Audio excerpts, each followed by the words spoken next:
DIY. In the name of rappers continuing to evolve, shout out to Trick Daddy. You know that. He has a cooking show and he had Nori. They started discussing podcasts. Nori goes a completely different direction because, obviously Nori is the host of a popular podcast called The Drink Champs. Listen to what he had to say. Podcast, $1 million worth of game or Joe Budden? Taking a shot for that. By the way, $1 million worth of game and Joe Budden's both coexist.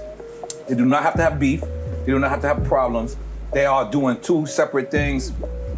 I feel like everybody in that space, we don't have to have problems at all. Podcast is not like being signed to a record label. When you sign to a record label has your choices of who and what and why and when. Yeah. If you're really a podcast and you're really signed to yourself, you stay up to date. You can stay up to date. You can do whatever the fuck you want to do. You get a nigga do something that's exciting and he getting some motion. You go out. You tell your boy, hey, we going on in the morning. Yes. You go ahead and you drop. This is the first time that I've heard the conversation around what the business of these podcasts are. These are artists that obviously have been signed to deals, had deals that they weren't too happy about. Nori says that these podcasts were, for many of these artists, the first thing they actually owned, especially if they signed 360 deals. If you're signing a 360 and you did it before your podcast, there's no way your podcast would not be involved in the money that you owe that label for that predatory loan. Let me just say this. I sincerely believe that podcasting was the definition of saving you out of your record deal. Meaning, there's people who sign for life. There's people who's dead. Right. They're still signed. That's dead right now. They still sign. Yeah.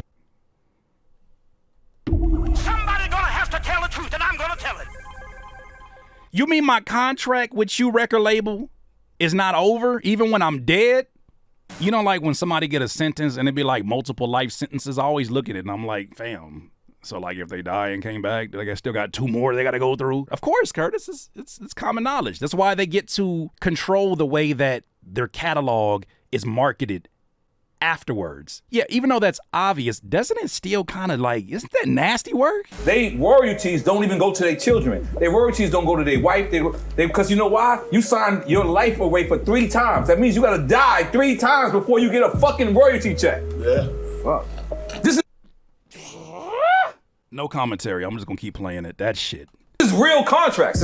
I'm not making this up. So podcasting made, I'm sorry, I'm gonna just distinguish, made young black men be back rich, made us get back what we gave away. Because you know why? Every last one of us, and I don't know Trick's situation, he probably don't know mine, but all of us signed that first contract just to get out the hood. Yeah. We just that's what it was for, to get out the hood. Once again, going back to the other story that we talked about age, wouldn't that put you in a better position as a label if you were to find someone who was in a situation where they're living in an environment they're desperately trying to get out? Isn't that the person that's the most ideal to give a shitty ass deal to? Isn't that the person that's like, I don't care, you can have 4 of my lifetimes. I just need to get up out of this situation. Isn't that the kind of person that you would go to? The kind of folks who typically wouldn't do that? Folks who know better, who've lived long enough to know, nah, I think I'll just hold off. I think there might be a better deal out there for me. It's the reason why they want to keep hip-hop young. Mainstream hip-hop, at least. Yes, our lawyer probably said, this might fuck you up later. And you know what we said? Fuck it. It's gonna get me out the hood. And then after we got out the hood, then we said, you know what? We wanted more.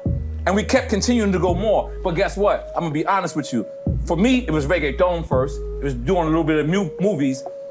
And I stopped signing these dumbass contracts You now. was the first one to do reggaeton. God damn it, you wanna get to that? Yeah, let's I'm get in. to that. Let's talk about it. Yes. Yeah, but let me just say something. So, for me, it was reggaeton and it was doing movies. And then I started to understand I didn't even have to. The people loved me. All this, the music, all that shit, they followed me.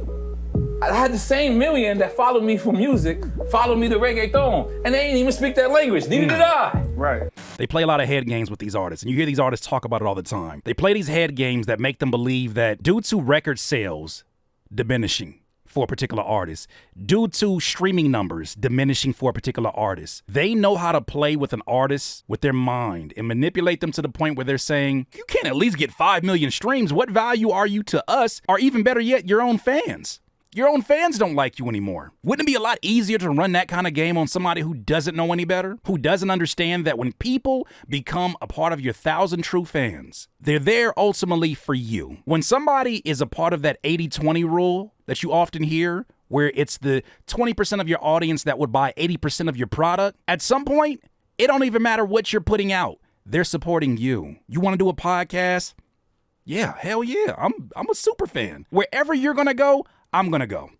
How do I know this? Because it's happened with me. No matter when I pivoted from full-time artist to full-time producer to full-time content creator to podcaster to wherever pivot I go to next, my people follow me. Because at the end of the day, the common denominator is you. And you can provide value in so many more ways than just what you can put on a hook or on a 16 bars. They want artists to attach themselves to being struggling artists. They want you to attach yourself to needing their business. Because it keeps them in business. DIYers, exciting news. I'm finally building a live performance room right inside of my house.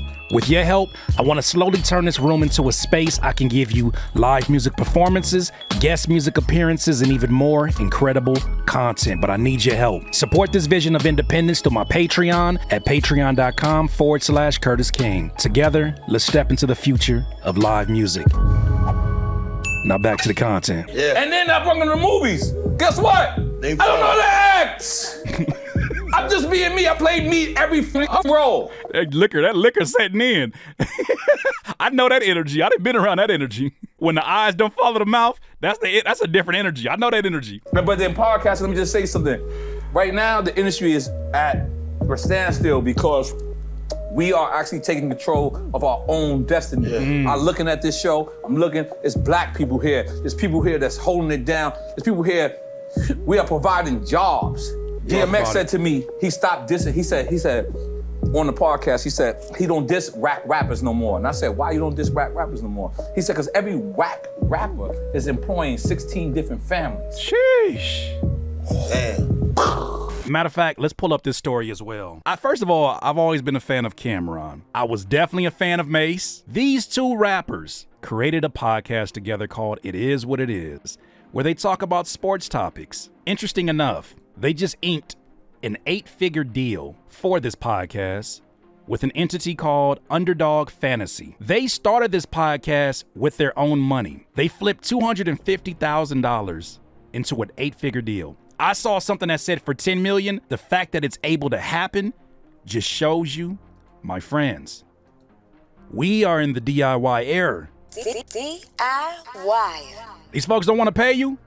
That's cool. These folks don't respect you enough to do business. They don't believe in your ideas. All they want you to do, rapper, is do these dumbass TikTok dances because their analytics guy who doesn't know shit about making music or being creative was given a job, and because his job is attached to a name with a reputation, he has more say about your career than you?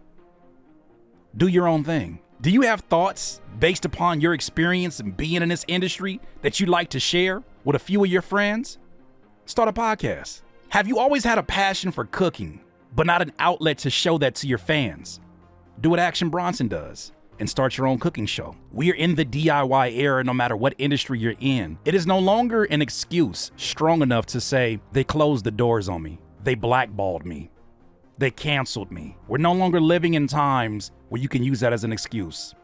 Because no matter what you do, no matter what platform you go to, as long as you follow the guidelines of the platform that you're on, you can find a way to convey your message and attract the people who will ultimately become your listeners, your subscribers, your fans. And as Nori drunkenly put, still brilliant, but drunkenly put, they followed him everywhere. It shows you how level the playing field actually is. Now, obviously, these people come with their own fan bases that they've established from music. If these kind of deals are going out for folks who are successful because they established something aside from what their specialty is, DIYers, keep going.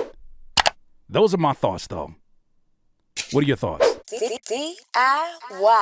DIYers, if you enjoyed this content, make sure that you hit the like button and maybe even consider subscribing. Come on, man. Stop being greedy. Peace.